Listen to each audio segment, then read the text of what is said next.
Let's talk about how to do a CMA. First, what is a CMA? CMA stands for Comparative Market Analysis. And it's one of those things in real estate that people say and it just kind of gets lost on people who are not in the business. So I actually would urge you not to call it a CMA because it's the same thing like the MLS, which stands for Multiple Listing Service. But most people, if they don't do this for a living, they don't know that. So you sound like alphabet soup when you say stuff like that. You can call it a home valuation. It's the same thing. So why is this valuable? Well, obviously, if you're a homeowner, you want to know what your home is worth. That's why Zillow hit gold with the Zestimate.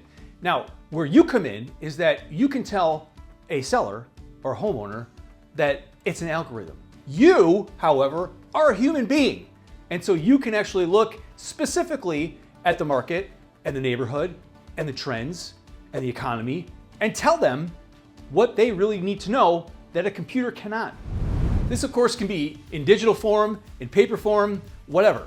We use it in order to try and get listings because we send it to them digitally, and then we also just FedEx it to them with a nice little package that shows what our services are, and it shows that you care. So how do you actually do one? My advice is this. You pick about 5 to 10 homes at max that are close in size, age, geographic location to the house that you're looking at. Now, obviously, every house is different. If you're in like a rural area, you're gonna have to go pretty far out to get something. If you're in a suburb and it's sort of like a planned development, you're not gonna have too much of a time finding houses that are roughly the same size, same age, and all that. Not every house is apples to apples, obviously, so you're gonna have to make adjustments if you want. You don't have to get into the weeds with, this one had a pool, but this one doesn't, like an appraiser might, and like deduct $10,000 here and $5,000 there. It's not worth your time. You want to find about 5 to 10 homes that are similar in size, and then you're going to base the value of the home that you're talking about on what the average price per square foot is for the comparable sales. And then you're going to say, listen, Mr. and Mrs. Homeowner, this is what I believe your home could be worth.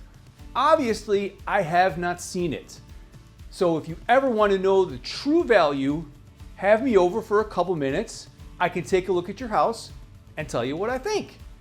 And then you have a listing appointment. So that's why comparative market analysis are valuable. It shows you as an expert that a computer can't do, and you can get your foot in the door. And if they ever want to sell, then they know you and like you, hopefully, and trust you.